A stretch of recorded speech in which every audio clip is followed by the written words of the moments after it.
अरे विनोद, तूने हलवाई को सारा सामान तो दे दिया है ना।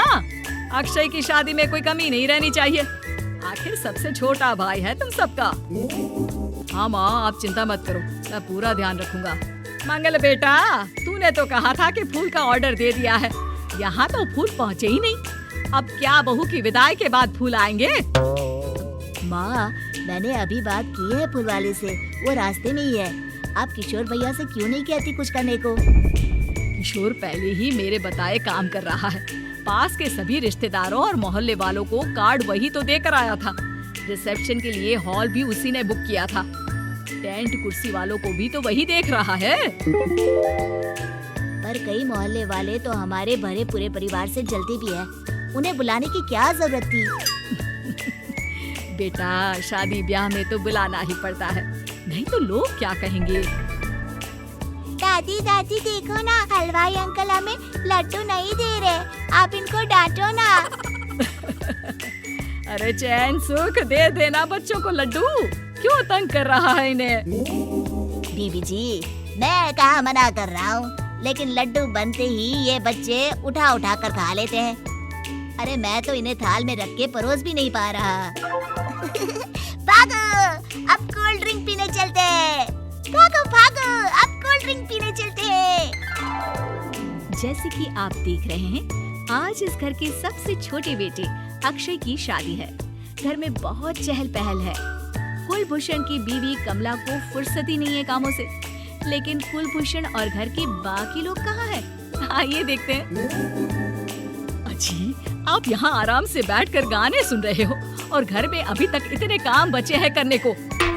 अरे भाई, मेरे सबसे छोटे बेटे की शादी है, इसके बाद तो मैं अब चिंता मुक्त हो ही जाऊंगा। और फिर घर में तुम हो, बेटे बहुएं हैं, तुम लोगों के होते हुए मैं क्यों काम करूं? मैं तो शान से बेटे की शादी में जाऊंगा तैयार होकर। अरे ठीक है, अब आप आराम ही कीजिए। एक बार अभिषेक की बीवी आ जाए, फिर मैं भी आराम करूंगी और मेरी चारों बहुएं पूरे घर की जिम्मेदारियां संभाल लेगी। इतना कहकर कमला वापस अपने काम में लग जाती है। बेटा भी, तू अब तक तैयार नहीं हुआ? किससे बात कर रहा है फोन पर? तैयार कैसे हूँ?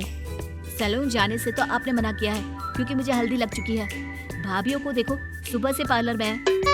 अक्षय की शादी हो जाती है और नंदिता बहू बनकर घर आ जाती है, लेकिन इस घर की खुशियों को मानो किसी की नजर लग गई थी। नंदिता के आने के बाद आए दिन घर की शांति भंग होती रहती। अपने माँ बाप की इकलौती बेटी को इतने बड़े परिवार की जिम्मेदारियाँ कहाँ संभालनी थी? अभी देखो ना, मेरे हाथों की मेहंदी भी अभी नहीं उतरी है और तुम्हारी मम्मी ने मुझे घर के कामों में लगा दिया। मैंने सोचा था कि घर की सबसे छोटी बहू होने के कारण मुझे सब पलकों पर बिठा के रखेंगे, पर यहाँ तो पलक झपकने की भी फुर्सत नहीं मिलती। देखो नंदू, शादी के पहले ही मेरे घर वालों ने तुम्हें और तुम्हारे पेरेंट्स को बता दिया था कि मैं जॉइंट फैमिली में रहता हूँ, तो फिर अब ये शिकायत क्यों? और फिर तुमसे पहले मेरी भाभियाँ भी तो आई थी शादी करके, उन्होंने तो कभी कुछ नहीं कहा। नंदिता तब तो चुप हो जाती है, लेकिन ऐसा बहुत दिनों तक नहीं चलता। अरे नंदिता, माँ बाबूजी की दवाई का टाइम हो गया है, उन्हें दवाई दिलाओ और उसके बाद सबके लिए नाश्ता बना देना। पर भाभी, मैं तो अभी अपना फेवरेट सीरियल देख रही हूँ, प्लीज मेरी जगह आप कर लो ना ये काम। ठीक है, मैं तेरी जगह माँ बाबूजी को दवाई दे आती हूँ और नाश्ता बना लेती हूँ। तू मेरी जगह पूरे घर की डस्टिंग करके 5 बच्चों को स्कूल के लिए तैयार करके भेज देना और दोपहर का खाना बनाने के बाद कपड़े धोकर सुखा देना। उसके बाद हम दोनों मिलकर बाजार जाकर सब्जी ले आएंगे, फिर डिनर की तैयारी कर लेंगे और उसके बाद बस बस भाभी, मैं माँ बाबूजी को दवाई देकर सबके लिए नाश्ता बना देती हूँ। ये भगवान, ये कहाँ लाकर फंसा दिया मुझे। मेरे घर में तो गिनती की 8 रोटियाँ और 2 सब्जी बनती थी और नाश्ता निपट जाता था। यहाँ तो रोटियों का ढेर और सब्जियाँ बड़े बड़े पतीलों में बनानी पड़ती है। नाश्ता बनते बनते लंच का टाइम हो जाता है और लंच बनते बनते डिनर का। अभी मुझ पे तुम्हारे पूरे परिवार का नखरा उठाने की और ताकत नहीं बची। मैं ऐसे नहीं रह सकती। अरे तो क्या चाहती हो तुम? मुझे अलग रहना है बस। तो ठीक है, हम कल ही शिफ्ट हो जाएंगे किराए के घर में।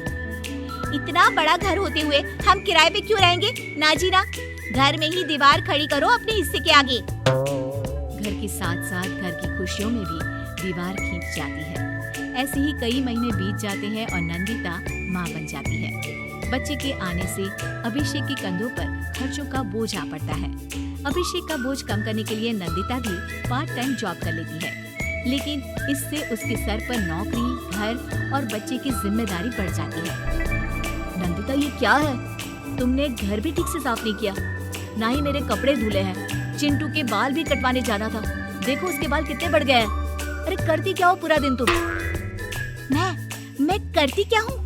तुम्हारा नाश्ता और लंच बनाने के बाद चिंटू को डे केयर सेंटर पर छोड़ कर आती हूँ, फिर खुद ऑफिस जाती हूँ। पूरा दिन काम करके आने के बाद बिना आराम किए बाजार से सब्जियाँ लेकर आती हूँ, घर आकर खाना बनाती हूँ, चिंटू को देखती हूँ, और क्या करूँ मैं? तो किसने कहा था अपने सर पर इतने काम लेने को? मत जाओ ऑफिस। ऑफिस जाए बिना घर के खर्चे कहाँ से पूरे होंगे? चिंटू की डे केयर का खर्च, उसके लिए बेबी फूड का खर्च, प्रेस वाली का खर्च, ये सब तुम्हारी सैलरी से होता नहीं है। अगर परिवार से अलग नहीं होती तो इतनी मुसीबतें नहीं उठानी पड़ती तुम्हें परिवार के साथ मिलकर काम करने में दिक्कत थी, लेकिन काम तो अभी बहुत है तुम्हारे सर पर। चिंटू को भी डे केयर भेजने की जरूरत नहीं पड़ती। उसको गोद में खिलाने के लिए दादा दादी और घर के सभी बड़े होते। उसके साथ खेलने के लिए उसके भाई बहन भी होते। मेरे तीनों बड़े भाइयों के बच्चे भी बड़े हुए हैं, लेकिन बिना महंगा बेबी फूड खाए, क्योंकि मेरी माँ और भाभियाँ बहुत अच्छे से जानती है कि बच्चे को क्या खिलाना चाहिए। बिजली के बिल जैसे खर्चे भी सब मिलकर बांट लेते थे, लेकिन तुम्हें तो सबसे अलग रहने में ही मजा आता है, तो अब शिकायत क्यों करती हो? बस करो अभिषेक, बस करो। मैं मानती हूँ कि मैं गलत थी। मेरे एक गलत फैसले ने हमें बिल्कुल अकेला कर दिया है सबसे। एक घर में होते हुए भी हम बाकी परिवार से अजनबियों की तरह रह रहे हैं। अभिषेक और नंदिता की सारी बातें घर के बाकी लोगों को सुनाई दे रही थी।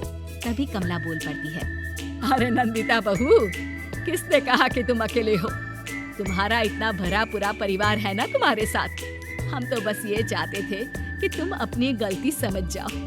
अगर हम तुम्हें समझाते तो शायद तुम ना समझती, लेकिन अपनी गलती का एहसास तुम्हें खुद हो गया है, तो अब तुम समझ चुकी हो परिवार में एक साथ रहने का मोल क्या होता है। मम्मी जी, मुझे माफ कर दीजिए, अब ऐसा दोबारा कभी नहीं होगा। अरे माफी बाद में, पहले मेरा पोता जरा मेरी गोद में तो दे, और तू जाकर सबके लिए चाय बना ला।